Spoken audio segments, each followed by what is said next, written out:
येतो की मी इथून कुठं जायला पाहिजे.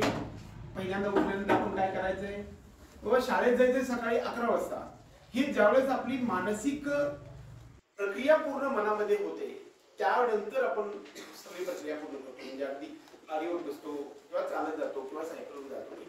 म्हणजे कोणत्याही फिजिकल ऍक्टिव्हिटीची सुरुवात आपल्या मनामध्ये होत असते. बऱ्याच वेळा आपण शरीराची वाढ होण्यासाठी किंवा त्याची निकोप वाढ व्हावी यासाठी बऱ्याच वेळा आपण प्रयत्न करतो. मनाचं आरोग्य बिघडू नये याच्यासाठी बऱ्याच वेळा सांगण्यात येत नाही. एक श्लोकाच्या माध्यमातून तुम्हाला एक छोटी गोष्ट सांगतो. समदोष हा समदोष धातू मलक्रिया प्रसन्न आत्मेंद्रिय मना स्वस्थ इत्यादी. बघा निरोगी माणसाची व्याख्या. समदोष समधातू सममल क्रिया प्रसन्न आत्मा मन आणि इंद्रिये हे ज्यावेळेस आपल्याकडे असतील त्यावेळेस निरोगी आहे असं आयुर्वेदामध्ये सांगितलं. आपल्या एन्सेंट पॅथीमध्ये सांगितलं. बऱ्याच वेळा आपण निरोगी कशाला म्हणतो, मी आजारी नाही पडलो निरोगी झालो. एवढा मर्यादित अर्थ छोटा फक्त फिजिकल किंवा आपल्या शारीरिक आरोग्या बाबतीत असू शकतो. परंतु मन सुद्धा निकोप असलं पाहिजे. आपले इंद्रिय सुद्धा निकोप असले पाहिजे. इंद्रिय किती आहेत आपल्याला, एकूण 5 कर्मेंद्रिय सगळ्यांना माहित आहे बहुतेक. 5 ज्ञानेंद्रिय की ज्याच्या आधारे आपण ज्ञान ग्रहण करतो त्याला आपण ज्ञानेंद्रिय म्हणतो. आणि ज्याच्या आधारे आपण काम करतो त्याला आपण कर्मेंद्रिय म्हणतो. असे 10 इंद्रिय आहेत. आणि ह्या सगळ्यावरती कंट्रोल आपल्या मनात मन असतं. त्याला आपण 11वं इंद्रिय त्याला म्हणतो, त्याला मन म्हणतो. म्हणजे जेवढं महत्वाचं शरीर आहे तेवढंच महत्वाचं आपलं मन सुद्धा आहे. परंतु मनासाठी म्हणून काय उपचार पद्धती आजपर्यंत आपण पाहिली का? आपण फिजिकली ज्यावेळेस शाळेमध्ये बसतो आणि आपले शिक्षक काहीतरी आपल्याला शिकवायला लागतात त्यावेळेस आपलं मन लागत नाही. म्हणजे आपलं मन जागेवर नसतं. भूक लागलेली असते, आपल्या मैत्रिणीला काहीतरी शिवी दिलेली असते, करमत नाहीये वगैरे असे काही टॉपिक असतात. त्यामुळे आपलं मन जागेवर नसतं. मग त्याला स्थिर ठेवण्याचा जो कन्सेप्ट आहे तो सर्वात महत्वाचा राहतो. बऱ्याच वेळा जीवघेणं जी स्पर्धा सध्याची जी चालू आहे या स्पर्धेमध्ये काय होतंय की पालकांनी आव्हाच्या सव्वा अपेक्षा ठेवलेल्या आहेत. सगळ्यांना वाटतंय माझा मुलगा कलेक्टर व्हायला पाहिजे, इंजिनियर व्हायला पाहिजे, डॉक्टर व्हायला पाहिजे. खूप मोठ्या मोठ्या अपेक्षा घेऊन म्हणजे एवढं हे पालकांचं अपेक्षांचं ओझं आहे ना. ह्या ओझ्यापुढे माझा जो बालवयातले जे मुलं आहेत ना ही सगळे ओझ्याखाली अगदी दडपणामध्ये त्यांची मानसिक कुचंबना होते. आणि त्या कुचंबनामध्ये काय होतंय की आपल्याकडे एक शिकवणारे जे 2 अगदी 11 ते 5 या वेळामध्ये शिकवणारे जे टीचर्स आहेत ते टीचर्स आपल्याला त्यांचा जेवढा कसं आहे तेवढं लावण्याचा 100% प्रयत्न आपल्या 5-6 तासामध्ये केला जातो. आणि आपल्याला शिकवलं सुद्धा जातं. परंतु सगळ्यांना 100 पैकी 100 मार्क पडतील का किंवा सगळेजण 1 नंबर येतील का असं तर होणारच नाही. परंतु आपल्याला सर्वांना जर त्याच्याकडे धावाधाव करायला गेलो तर एक वेळ अशी वेळ येणार आहे की आपल्याला निश्चित डिप्रेशनकडे जावं लागेल. म्हणजे मानसिक उदासीनतेकडे जावं लागेल. मग मानसिक उदासीनता म्हणजे काय, माझ्या मैत्रिणीला जास्त मार्क पडले मला कमी पडले, मी नापास झाले मला 0च मार्क पडले. मला काय म्हणायचं की एखादी गोष्ट आहे ना आपली सुरुवात कधीपासून होते बरं. कोणत्याही घटनेची सुरुवात 1 ह्या विषयापासून होते. म्हणजे आपण जन्मात 0 नसतो, 1 असतो बरोबर. आपल्याला कधीही आपल्या भारत देशाचा गणितातला म्हणजे जगातला शोध जो गणिताचा लागला त्याच्यामध्ये आपल्याच भारत देशाच्या एका तत्वज्ञानं 0 ह्या अंकाचा शोध लागला. खरं तर तो अनन्य साधारण म्हणतो. आपण सुरुवातीला जन्माला येतो तो 1 पासून आपण असंख्याकडे कसं जाता येऊ शकतं याचा आपण धडपड प्रयत्न करत असतो. बऱ्याच वेळा मार्टिन लुथर आपल्याला काय म्हणतात की बाबा थोडं जायला पाहिजे. म्हणजे आपण चालत असेल तर पळायला लागा, समजा रांगत असेल तर थोडंच फास्ट रांगायला, आणि झोपलो असेल तर खुडत चालायला लागा, आणि पळायला म्हणजे जास्त स्पीड राहा. म्हणजे आपल्यामध्ये कालच्यापेक्षा आज स्पीड थोडासा वाढत गेला पाहिजे. म्हणजेच आपण आपल्या प्रगतीकडे चाललो असं आपण म्हणतो बरोबर. मग एकंदरीत काय होतं की सगळ्या पालकांच्या घरामध्ये मार्कशीट घेतले की पालक सही नाही करणार, आपल्याला आता काहीतरी घरी मार बसणार किंवा बोलणी बसणार, ही ज्यावेळेस मानसिकता होते त्यावेळेस त्यांच्या मनामध्ये डिप्रेशन तयार होतं. डिप्रेशन म्हणजे काय, मानसिक उदासीनता. मानसिक उदासीनता झाल्यानंतर आपण काय करतो, काहीतरी वेगळा विचार करायला लागतो. मुलं काय करतात बरं, व्यसनाकडे जातात, आणि मुली काय करतात, आत्महत्या वगैरे करण्याचा विचार करतात. मला माहिती आहे तुम्ही 100% आता कोणी विचार करणार, कारण आज लेक्चर झाले ना, इथून पुढे होणार नाही. त्यामुळे कालपर्यंत जर समजा डोक्यात तुमच्या असता विचार, इथून पुढे आपल्या डोक्यात विचार येणार नाही. कारण का, आपल्याला एवढे असंख्य विषय आहेत जगामध्ये की त्या विषयातला शिक्षण किंवा मार्क्स हा एक टॉपिक आहे. आपण बघा हजारो लाखो विषयामधला एक टॉपिक मध्ये आपण हारलो ना, आपण सगळं जीवन संपलं असं आपल्याला वाटतं आणि आपण आत्महत्येकडे प्रवृत्त व्हायला लागतो. 10वी मध्ये आपण नापास झालो, खूपच कमी मार्क पडले किंवा शून्यच मार्क पडले. बर ठीक आहे ना, एखाद्या माणसाला शून्यच मार्क पडले, खूपच कमी मार्क पडले म्हणजे त्याचं आयुष्य सगळं संपलं असं असतं का बाबा? एक फील्ड आहे ना हे शाळा, बरोबर. आपल्याकडे चित्रकला आहे, कला आहे, ललित आहे, नाट्य आहे, मिमिक्री आहे, किती गोष्ट आहे. एवढे मोठे फील्ड आहेत ना, त्याची सगळी जर यादी वाचली ना तर दिवसभर वर्षभर संपणार नाही. इतके वेगवेगळे फील्ड आहेत आणि त्या फील्ड मध्ये आपल्याला करिअर करता येतं का नाही? आपण त्याच्याकडे लक्ष न देता आपण काय करायला लागतो की आपल्याला जमत नाही म्हणलं तर आपल्याकडे डिप्रेशन तयार होतं.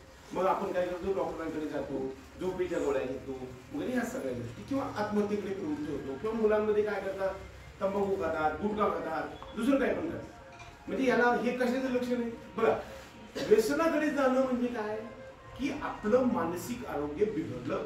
म्हणजे काय की मनाला सपोर्ट मिळत नाही म्हणून कुणाचा तरी आधार घ्यायला लागतो. आणि ही आधार घेण्याची प्रवृत्ती कधी सुरू होते? आपण आधार आपल्याला जर आश्चर्यामध्ये कुणाला जातो, आई वडिलांकडे सांगतो. काही गोष्टी आई वडिलांकडे सांगण्यासारख्या बी नसते. मग आपण मैत्रिणीकडे सांगतो किंवा मित्राकडे, आपल्या जवळच्या मित्रांना सांगितलं तर तो मित्र आपल्याला आधार देण्याचा प्रयत्न करतो. आता बघा, एकमेकांनी सगळ्यांना इथून पुढे काही छोट्या छोट्या गोष्टी असतील ना तर त्याला एकाकी सोडायचं काही काम नाही, बरोबर का? मधीत मला पण कधीतरी अडचण येईल त्यावेळेस माझा मित्र मला मदत करेल. त्या काळामध्ये मानसिक आहे, त्याला काय द्यायचं नाही घ्यायचं नाही, फक्त मानसिक आधार. नाही रे काय नसतं, आज सर बोलले आपल्याला मार्क कमी पडतो, उद्या पडतील. मला सांगा, कोणतीही गोष्ट आहे ना, एखाद्या गोष्टीला दोन प्रकारचे गोष्टी आहेत. एक तर पॅराशूटर्स आणि ग्रासरूटर्स. ग्रासरूटर्स म्हणजे काय की जमिनीवरती जी ग्रास असते ना, गवतावरती चालणारे गोष्टी. आणि पॅराशूटर्स म्हणजे काय, हवेतून तरंगणाऱ्या वस्तू. मग हवेतून तरंगणाऱ्या वस्तूसाठी दोन पॉसिबिलिटी, बरोबर. एक तर ते खाली पण जाऊ शकतं किंवा वरती पण जाऊ शकतं. पण ग्रास रूटरसाठी काय बघा, आपण जर ग्रास रूटवरती असेल, एखाद्या ग्राउंड वरती असेल तर त्याच्या खाली जाण्याची मानसिकता आहे का आपल्याला? आपल्याला झिरोवरती लेवल, आपल्या लेवलवरती तर आहे, जर गेलं तर वरच आहे. मग आपण सगळेजण जन्मतः ग्रास रूटर्स असतो, त्यामुळे आपल्याला खाली जाण्याची भीती थोडी सुद्धा असायचं काही कारण नाही. त्यामुळं आपण झिरोच्या खाली कधी जाणार नाही, मायनस मध्ये कधी जाणार आहे का? नाही. त्यामुळं वडिलांचं, आईचं, आपल्या मित्रांचं, वर्गातल्या शिक्षकांचं हे जे मानसिक जे मोठ्याच्या मोठं मोठं आपल्यावरती टाकलेलं आहे ते सगळ्याच माणसांना शक्य होईल का? एखाद्या खुर्चीवरती बसण्यासाठी तुम्हाला पळत सांगितलं की ही खुर्ची आहे, याच्यावरती जाऊन बसा, तर सगळ्यांनी धडपड केली तर 190च्या 190 जाऊन तिथे बसू शकतील का? एक जणाला ती खुर्ची मिळणार आहे. बाकीच्या 189 लोकांना हा समाधान मानण्याची गोष्ट आहे. आणि जो समाधानी असेल, सॅटिस्फॅक्टरी असेल ना, तो जगात सर्वात मोठा विश्वनिर्मितीचा मूळ आहे आपल्यामध्ये, असं समजायला काही हरकत नाही. आता बघा, बऱ्याच वेळा काय सांगितलं, आत्महत्येची भावना, मनामध्ये सतत वाईट विचार येणे.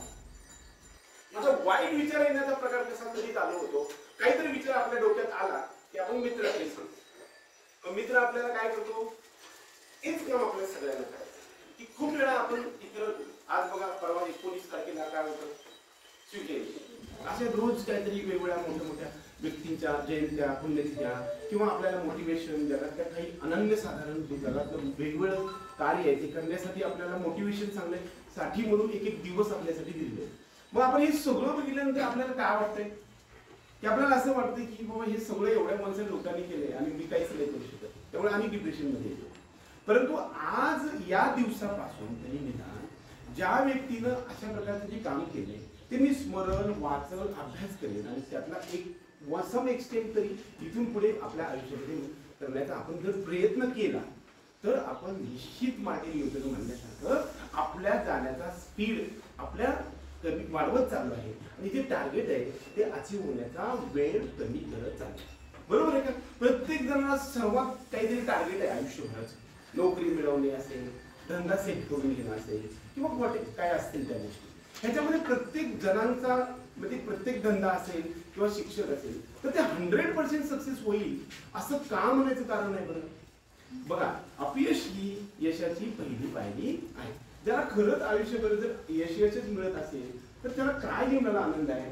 एखादी गोष्ट जर समजा आपल्याला मिळत नसेल तर त्याच्यामध्ये आसक्ती तयार होते, म्हणजे आपल्या मनामध्ये अफिनिटी तयार होते, आणि ही जी अफिनिटी आहे ती तृप्तीपेक्षा निश्चित मोठी आहे.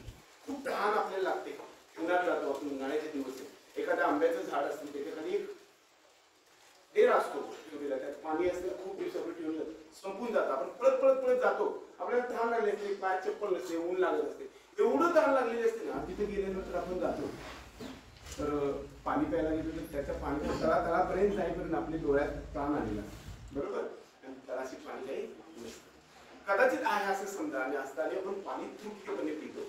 ज्यावेळेस पहिला घोट पितो ना, त्याची जी आनंद असतो तो वेगळा असतो, किंवा त्याची अफिनिटी जी असते ना ती वेगळीच असते. म्हणजे ज्यावेळेस आपण तृप्त होतो ना त्यावेळेस त्या पाण्याची चव काही राहिलेली नसते. म्हणजे कधी पण लक्षात घ्यायचं की जगातली कोणतीही गोष्ट आपल्याला मिळते म्हणून ती चांगली नाही किंवा आहे, आणि मिळत नाही म्हणजे ती भारी आहे किंवा नाही, अशा प्रकारचा कन्सेप्ट आपण लोकांमध्ये घ्यायचं काही कारण नाही. प्रत्येक इव्हेंट म्हणजे तो आनंद असेल किंवा स्तुती असेल, आपल्याला आनंद असेल, टीका असेल, दुःख असेल, किंवा आपल्याला कोणताही जो क्षण येणार आहे ना त्याच्याकडे आपण न डगमगता अगदी फेस करायला गेलं पाहिजे. अशा प्रकारचा जर कन्सेप्ट ठेवला तर आपला कोणीही पराजय करू शकणार नाही. बघा, बऱ्याच वेळा आपली मैत्रिणी किंवा कोणतरी मित्र आपल्याला काय म्हणतात, काहीतरी टोचून बोलायला लागतं आणि आपला पराजय करण्याचा प्रयत्न करतो.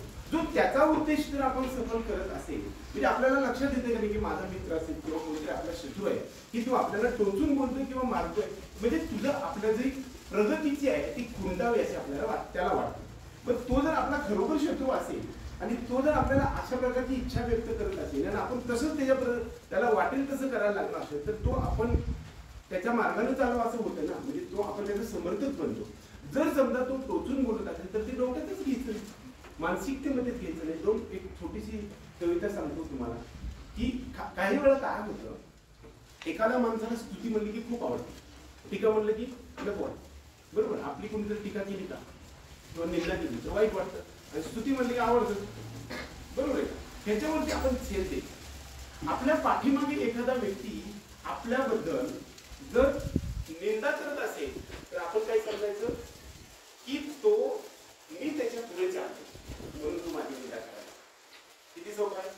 आपल्या पाठीमागे एखादा माणूस तर आपली खूप स्तुती करायला लागला तर आपण समजायचं की मी चांगला आहे म्हणून तो स्तुती करत नाही, तो स्वतः चांगला आहे म्हणून माझी स्तुती, बरोबर.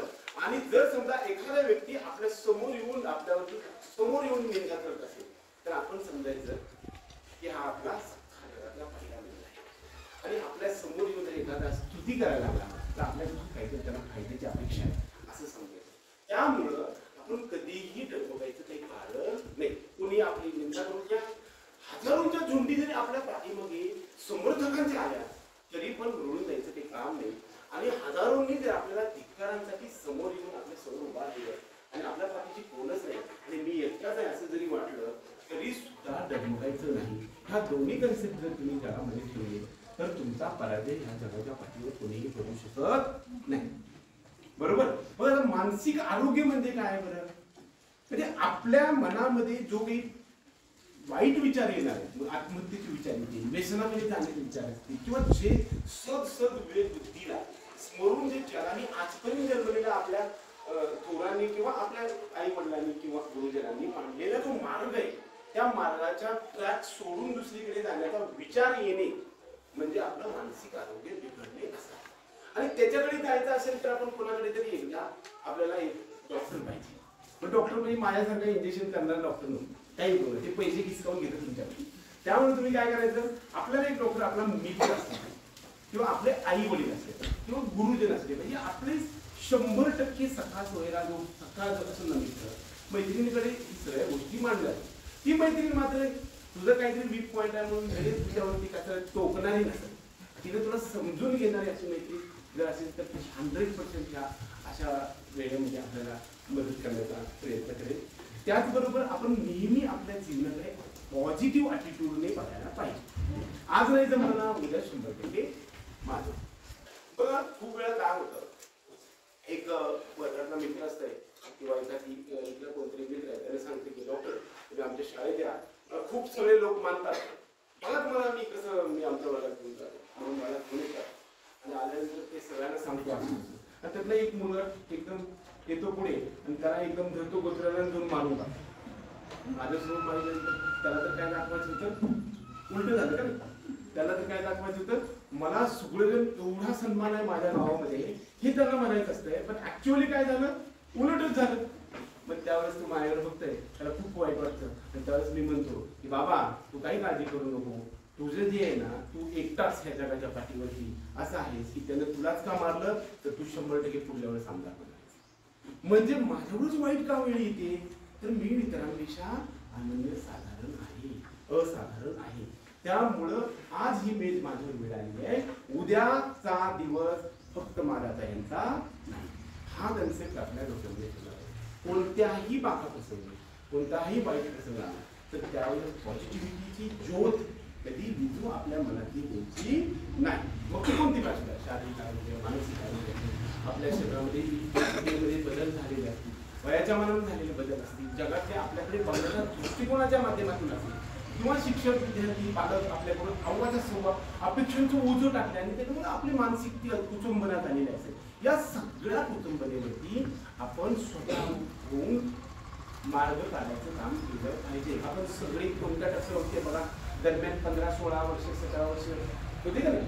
आपलं वय किती आता, 15, 16, 14 आहे का नाही. वयाच्या 14व्या वर्षी छत्रपती शिवरायांनी स्वराज्याचे तोरण, बरोबर. तोरण बांधले म्हणजे काय, स्वराज्याची सुरुवात केली. प्रत्येक आपल्याविषयी वेगळं होतं का, त्याला काय 4 हात होते का, 2 हात होते किंवा 2 डोकी होती, काहीच नव्हती. फक्त तशी परिस्थिती निर्माण झाली. खरंच मला सांगा, ते पण आपल्या पृथ्वीवरती ज्यावेळेस आले होते ते आपल्यासारखं जगायला आले होते का नाही. तर त्याला युद्ध करावं तर लवकरच मरून जायचं होतं, नाही द्यायचं ना. खरं तर त्यांना पण जगायचं होतं, छानपैकी राहायचं होतं. असं राज्य करा, कुठेतरी राजा बना आणि उभं लढा आणि कुणाच तरी मरून जावा, असं तर त्यांची इच्छा नव्हती. पण तशी एक सिच्युएशन तयार झाली आणि त्या सिच्युएशनमधून त्यांनी मार्ग काढत गेले. त्यामुळं आज प्रत्येक घरादारामध्ये, प्रत्येक गावागावामध्ये असे पुतळे आपल्याला आढळतात. कितीतरी लोक असे बघा 10वी नापास झालेले, मोठा इतिहास घडवले आहेत का नाही. म्हणजे पहिला नंबर आला म्हणजे त्याचं सगळं चांगलं झालं आणि मी नापास झालं म्हणजे सगळं माझं वाईट झालं, असं 100% नाही. आपल्या एक फील्ड मध्ये आपण प्रयत्न करायला कुठेतरी आज कमी पडलो, उद्या 100% आपला विजय होणारच आहे. आजचा ज्याचा विजय झालाय ना त्याला उद्या कदाचित पराजय येईल, पण माझ्याकडे विजयाची गुरु उद्यापासूनची 100% आहे. ही कधीही आपल्या मनातली तेवढ खाणारी जी ज्योत आहे ती कधी सुद्धा विजू द्यायची नाही. आता मी छोटीशी गोष्ट सांगतो, कारण काय झालं, सगळं डोक्यावर झालं का नाही, म्हणजे सगळं पाणी डोक्यावर झालं. तर मी एक छोटीशी गोष्ट सांगतो. एकदा काय होतं माहिती का, एक सिंहाचं पिल्लू असतं, ते चुकतं, वाट चुकतं आणि एका गावामध्ये जातं आणि तिथे मेंढ्याचा सळ करतात, छोटं असतं त्याला कळत नाही. तर ते मेंढ्या असतात छोटे भरपूर, ते खाली मान घालतात, बे बे आवाज करतात, गवत खातात, असं करतात. त्या पद्धतीनं ते सिंहाचं पिल्लू सुद्धा त्याच्याबरोबर फिरायला आवाज पण तसंच काढायला लागतो. तिचं मासे थोडं थोडं मोठं होत चाललंय, त्याला काही लक्षात येत नाही, काय नसतं. त्यामुळे मी सिंह आहे, हे जे कळप आहे ते वेगळं काय असं काही त्याला वाटलं नाही. मग येतं काय झालं की त्यामुळे जंगलाच्या शेजारून जाताना हा कळप एक त्याच सिंहाचा जो ज्या राजा होता, जो जंगलाचा राजा होता त्या ठिकाणी तिथे येतो आणि त्यांना वाटतं की आपल्याकडे एक सिंहाचं पिल्लू या मेंढराच्या कळपामध्ये फिरते आणि मेंढ्यासारखंच मान खाली घालते आणि बेबे आवाज पण करते आणि गवत पण खायला लागते. ते काहीतरी विपरीत व्हायला लागले. म्हणून त्याला बोलून घेतं बाजूला आणि सांगायला काय सांगायला लागतंय की बाबा तू राजाच्या बेटा, तू सिंह आहेस, तू मेंढ्यासारखा नाही. खूप समजायला प्रयत्न नाही समज ना. मी आता तळमळीने तुम्हाला जसं सांगतो ना तसंच ते पण सांगायला लागलं. खूप प्रयत्न करते पण त्यांना काय होतं, त्याला काही लक्षात येत नाही. ते म्हणते माझ्याबरोबर ते हितचिंतक माझ्याबरोबरची मेंढ्या आहे, त्याच्याबरोबर मी लहानाचा मोठा झालो आणि हा माणूस कोणतरी दुसराच येतो आणि मला सांगतो की ह्याच्यातला मी नाही आणि मी वेगळा. त्याच्यातला जो स्वतःतला सिंह आहे ना तो झाला त्यांच्याकडून झाला नाही. परत असाच वेळ निघून जाते, पाणी प्यायला जाते का आणि तळ्याकाठी गेल्यानंतर स्वतःचं प्रतिमूर्ती त्याला पाण्यात दिसते. पाण्यात दिसल्यानंतर त्याला लक्षात येते की आया असणं, दात वेगळे असणं, मेंढ्याचा आपलं आकार वेगळा असणं आणि मगाशी आपल्याला समजावून सांगणारा जो प्राणी होता तो आणि ह्या पाण्यामध्ये दिसणारे जे प्रतिबिंब आहे ते जरा समान दिसते, कारण मेंढ्याचा आकार तर सगळा वेगळा आहे आणि आतला जो सिंह आहे त्याचा जो होता तो हा सारखा दिसतो, त्याला त्याचं स्वतःचं प्रतिबिंब त्यामध्ये दिसत होतं. त्यावेळेस तो पाण्यामध्ये हात मारतो तर हात काही नसतं, मग त्यानंतर लक्षात येतं की त्याने हात वर केल्यानंतर लक्षात येतं की आपलाच हात आपल्याला दिसतंय. आणि त्यानंतर पहिल्यांदा त्याला जागृती होते मनामध्ये की मी सुद्धा एक सिंह आहे. अशांना प्रत्येक माणसाला आपल्याला सिंह कधीतरी एकदा जागा करावा लागेल. म्हणजे मी मेंढ्यासारखा नाही, माझ्याकडे निश्चित काहीतरी देवानं अनन्य अशा गोष्टी असल्याच्या भरलेल्या आहेत आणि त्या भरलेल्या गोष्टी मला कधीतरी आयुष्याच्या पाठीवरती उठवायला येणार आहे आणि त्याची मी वाट बघेन. आजच मला विजयाची काय नाही आहे ना, उद्या मिळेल. आजचा विजय हीच आहे, उद्याचा 100% माझा. या कन्सेप्टनुसार आपण आयुष्याच्या पाठीवरती गेलो तर आपण निराशेला कधीही सामोरं जाणार नाही. आजच्या पिढीला काय लागले बघा, सगळे जणांच्या घरामध्ये बघा, सगळेजण कोण ना कोण तंबाखू खाते की नाही, हात वर करा. आपल्या घरामध्ये तंबाखू बिडी वडत नाही, सिगारेट वडत नाही आणि दारू पित नाही. आपल्या घरामध्ये किंवा आसपासमध्ये आपले जवळचे असे किती घरामध्ये हात वर करता येईल का? बहुतेक नाही. सगळ्यांच्या घरामध्ये हे प्रकार चालू. हे कशामुळे बरं? जीवघेणी स्पर्धा आहे ना, पुढे जायचं लागले घाई. पुढं कशीच आहे, मला पुढे जायचं, मला पुढे जायचं, पाठीमागे जाऊन मी निवांत राहतो, मला आहे याच्यामध्ये स्वतःला राहायचंय. हा कन्सेप्टच मुळे वरचे थोडीच मिळत जाते. म्हणजे सोहळ्याने पुढे जायचं आणि मला विजय मिळवायचा आणि मीच कुठेतरी 1 नंबर जायचं. 1 नंबर तर एकच राहणार ना, सगळ्यांनी येऊन तर चांगलं. त्यामुळे मानसिक आरोग्याकडे आपण स्वतः लक्ष देण्याची वेळ आज 18व्या वर्षी जाणार आहे ना. 18 वर्षानंतर आपण मतदानाचा अधिकार आपल्याला प्राप्त होतो. म्हणजे चांगलं काय, वाईट काय, योग्य काय, अयोग्य काय, जगातल्या सर्व गोष्टी आपल्याला निवड करता येऊ शकते. त्यावेळेस आपली शरीराची मनाची पूर्ण वाढ झालेली आहे असं निसर्गाने तिने सांगितलंय, आपली झाली असेलच ना. मग अशा वेळेच्या टप्प्यावरती आपण जो येणार आहे त्यावेळेस आपण निश्चित याच्यामध्ये सावरलं गेलं पाहिजे आणि आपलं शारीरिक आरोग्याबरोबरच मानसिक आरोग्य सुद्धा जपलं पाहिजे. बोर झालं नको, आता बंद करा, मला जायचं जेवायला वगैरे असं आहे. तर महत्वाचा टॉपिक आयुष्यभरामध्ये असा आहे की तुम्ही सगळ्यांना विजयी व्हायचे. आज एकानं भेटे ऐका, 2 प्रकारची युद्ध असतात. समोर एक तलवार घेऊन येतो, एक ढाल घेऊन येतो. सगळ्यांनी तलवार घेऊन गेलं तर चालेल का? आज आपण ढाल घेऊन येऊ, म्हणजे तलवार घेऊन येऊ. एक वेळेस असं पण प्रकार होतो की विजयाची गुढी ना कुणीतरी एकानं जिंकायचं आणि कुणीतरी एकानं हरायचं, असं इतिहास आपण आयुष्यभर बघितलं का नाही? कोणतरी हरलं, कोणतरी जिंकलं. मला असं म्हणायचं की आपण सगळेच जिंकू शकत नाही का? 100% जिंकू शकतो. आपल्या मनावरती, आपल्या पंचज्ञानेंद्रियावरती, आपल्या स्वतःच्या प्रत्येक ऍक्टिव्हिटीवरती आपण विजय मिळवला तर आपल्याला सिकंदरासारखं जगावरती राज्य मिळवण्यासाठी त्यांना हरवण्याची गरज नाही. समोरच्याला जिंकण्यासाठी त्याला हरवण्याची आवश्यकता नाही. हातात शस्त्र घ्यायची गरज नाही.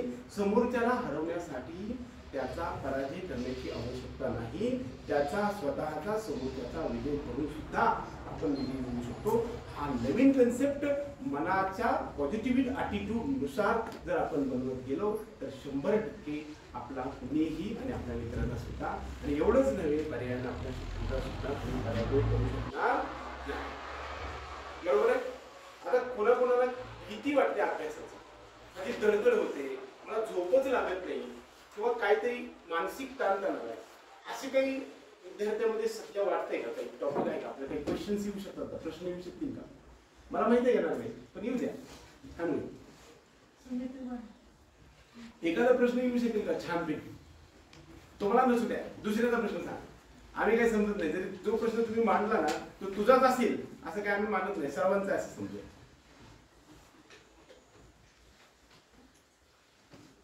मनाची एकाग्रता असली पाहिजे. मुलीमध्ये क्वेश्चन डान्साने विचारेल ते तिचा नाही, दुसऱ्याचा पण असेल प्रश्न तिने विचारले, मला आहे का असं लोकांना वाटेल ना, तसं काही. तर मनाची एकाग्रता ह्याच्यावरती आपण विषय, एखाद्या टॉपिक वरती कॉन्सन्ट्रेशन पूर्वक सातत्याने काही मिनिट पाहत राहणं आणि तेवढं मन चंचल न होऊ देणं आणि शांतपणे राहणं, त्याला मेडिटेशन आपण म्हणतो. आणि हे मेडिटेशन आपल्याकडे वरचेवर कमी होत चाललेलं आहे. आपण एकदम मन चलबिचल आहे. आज इथं बसलो, 10 मिनिटात मन आपलं सगळीकडे जातं. आणि सध्याची प्रलोभनं खूप आहेत ना, बऱ्याच वेळा प्रलोभनांना ज्यावेळेस आपण ताब्यामध्ये ठेवत नाही ना तोपर्यंत आपल्याला काहीही करणं अशक्य आहे. बरोबर आहे का? आपल्याला ही जे सगळे जगामध्ये कोणते आहेत बघा, मोबाईल आहे, त्याच्यामध्ये खूप गोष्टी आवडीच्या येतात, परंतु ते नको म्हणायची ताकद आहे ना, तो माणूस निश्चित त्याची प्रगती तो करायला लागला. नको म्हणण्याची, मोह आवरण्याची ताकद आहे ना, ती सर्वात मोठी. एक छोटासा टॉपिक सांगितलं, आपल्याला राजकारणामध्ये जायचं नाही, पण एका सुंदर माणसाकडे जायचंय की जे आज जगावरती राज्य करतो. बरोबर, जगावरती राज्य करतो. तुम्ही म्हणाल की बाबा एखाद्या मतदारसंघावरती असेल, एखाद्या गावावरती असेल, एखाद्या देशावरती असेल, तर नाही, सगळ्या जगावरती राज्य करते. वयाच्या 70-72व्या वर्षी सुद्धा तरुणाला लाजवेल एवढी एनर्जी. आणि भारतासारख्या उत्तम मोठ्या देशामध्ये देशाचं एकमेव नेतृत्व करणारा आणि जगाच्या पाठीवरती पंच ज्ञानेंद्रिय, पंच कर्मेंद्रिय आणि आत्मा, मन, शरीर आणि आपल्या सगळ्या गोष्टीवरती ताबा मिळवणारा जो माणूस आहे तो म्हणजे आपल्या भारत देशाचे पंतप्रधान माननीय नरेंद्रजी मोदी. हे आपल्या देशावरती राज्य करतात का भावांनो? 100% नाही. अशा प्रकारचा तेजस्वी व्यक्ती ज्यावेळेस बघतो, बोलतो ना, त्यावेळेस सगळे जगातले देश त्याच्याकडे डोकावून पाहत असतात. कशामुळं हे सगळं शक्य आहे? स्वार्थ त्याग.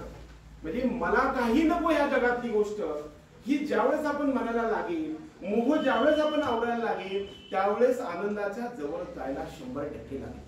आता एक नवीन रूढ परंपरा झाली. खूप वेळा मी डॉक्टर बनेल म्हणजे खूप सारे पैसे कमवण्यासाठी बनेल, एखादा अधिकारी बनेल म्हणजे खूप सारे पैसे बनवेल आणि बँकेमध्ये ठेवेल किंवा खूप सारी प्रॉपर्टी करेल. अशा प्रकारचा जो रूढ कन्सेप्ट आहे, या कन्सेप्टच्या पलीकडे मला दिवसभरामध्ये लागतात किती बरं, खाण्यापिण्यासाठी, राहण्यासाठी किती लागतात, तेवढे तर मला मिळतच आहे. तर एवढा आवाजासह ओझेची मला आवश्यकता काय? हा मानसिक कन्सेप्ट जर तुमच्यामध्ये राहिला तर तुमचा मनाचा कमकुवतपणा कधीही होणार नाही. तुम्ही जरी कलेक्टर झाला तर पाठीमागचा दुसरा कलेक्टरने खूप सारी संपत्ती गोळा केली, त्याहीपेक्षा महत्वाचं की दिवसभर शांतपणे छान काम केलं आणि संध्याकाळी झोप मला लागली आणि सकाळी उठल्या उठल्या मला पोट साफ झालं, ही जर मला सांगायला गेलो तर तो खऱ्या आनंदाची किंवा शारीरिक आणि मानसिक विकोपाची आपण स्वतः समर्थन करतोय असं म्हणायला काही हरकत नाही. बरोबर. आता तुम्हाला सगळ्यांना म्हणजे प्रश्न विचारण्याचा मी प्रयत्न केला होता, पण तो काय आला नाही. परंतु याही पलीकडे काही छोट्या छोट्या गोष्टी असतील, कदाचित मी त्या विद्यार्थी जीवनामधून किंवा तुमच्या टीचर्सच्या माध्यमातून मला काही प्रश्न आले नाहीत किंवा मला सांगतात, मला तेवढं काही सांगण्याचा प्रयत्न आपण केला तेवढा आहे. परीक्षा अगदी जवळच आलेली आहे, त्यानंतर वरच्या वर्गात सगळेच जाणार आहात. परंतु परीक्षेच्या काळामध्ये असेल किंवा जीवनामध्ये शारीरिक, मानसिक किंवा आपल्या मित्र मैत्रिणी किंवा कोणीतरी बोलण्यावरून किंवा मोबाईलवरून किंवा काही विचित्र गोष्टी आपल्याला जगाच्या पाठीवरती असणाऱ्या पाहून त्यावेळेस मानसिक आपलं प्रलोभनाकडे जातो आणि आपला जो ट्रॅक बदलायला लागतो, त्यावेळेस आपल्याला जगातला कोणीतरी एक गुरु असला पाहिजे. कोण गुरु? आपली मैत्री, आपल्या आई वडील, गुरुजन, आपल्यापेक्षा श्रेष्ठ असणारे व्यक्ती, त्यांना गुरु म्हणा, त्यांना विचारा अगदी प्रामाणिकपणे. बघा, सगळ्यात पण कन्सेप्ट काय की 4 भिंतीच्या मध्ये एक 2-3-4 तासामध्ये आपल्याला एखादी गोष्ट सांगणाराच फक्त गुरु असतो, हा एक कन्सेप्ट आपल्या डोक्यामध्ये आहे. बरोबर आहे ना? पण रोडवरून जाताना एखादा निर्जीव वस्तू सुद्धा आपल्याला जाता जाता काहीतरी सांगत असते, हे आपण विसरून गेलो. बघा ना, एखादी गोष्ट साप चावल्यानंतर माणूस मरतो. बरोबर का? साप चावल्यानंतर माणूस मरतो, हे ज्ञान उत्पन्न होण्यासाठी अगोदर किती जणांना तरी स्वतःला मरावं लागेल. पण आपल्याला ते आपोआप माहीत झाले नाही. म्हणजे साप सारखा एवढासा छोटा प्राणी चावल्यानंतर माणूस सारखा किंवा हत्ती सारखा मोठा प्राणी सुद्धा मरतो, हे ज्ञान उत्पन्न होण्यासाठी पाठीमागच्या हजारो जणांनी स्वतःच्या प्राणाची आहुती दिलेली आहे आणि आपल्याला शब्दात सांगितले. त्यामुळे आपल्याला सगळं ज्ञान तर उपलब्ध झाले. रोडवर जात असताना आपण ज्यावेळेस वरती बघून चालतो त्यावेळेस दगड वाटायला ठेच लागतो आणि आपल्याला जखून पायानं होते, त्यावेळेस तो दगड काय सांगतो आपल्याला? पुढे बघून चाल. बरोबर. तो सुद्धा गुरु आहे ना आपला. म्हणजे हे सगळे अगणित शिष्य गुरु असतात की जे आपल्याला आपल्या मार्गामधले अडथळे दूर करून आपला मार्ग सुबक आणि सुकर बनण्याचा प्रयत्न करत असतात. हे आपल्याला माहीत नसणारे सुद्धा आपले गुरु असतात आणि आपले हितचिंतक असतात. त्याचा आपण निश्चित आदर केला पाहिजे, त्यांच्याच आधारावरती आपण केला पाहिजे. हे श्रेष्ठ लोक आजपर्यंत होऊन गेले, ज्यांचे पुतळे आपल्या समोर उभा राहिले, त्या पुतळ्यांचे एक विचार आपण घेऊन निश्चित आपल्या आयुष्यभराने करण्याचा प्रयत्न केला तर आपलं शारीरिक आणि मानसिक आरोग्य निश्चित चांगलं राहील. यापेक्षा दुसरं काहीच नाही. याही पलीकडे जाऊन मी जगातल्या सर्वात मोठ्या अचिव्हमेंटकडे मी जाईल आणि मीच जाणार आहे, हा आपला आत्मविश्वास कधीही ढळून देऊ नका. मन तुमचं कधी घाबरवू देऊ नका, विचलित होऊ देऊ नका. एकाग्र ठेवा. एकाग्र होण्यासाठी ओमचा जप सकाळी करायचे, शांतपणे मानसिक पोट साफ झालं पाहिजे. झोप, आहार, निद्रा, ब्रह्मचारी. आपल्याकडे त्रिसूत्री सांगितली. आहार म्हणजे काय? आपल्याला जेवण आपल्याला आवडतं, एकदम चमचमीत.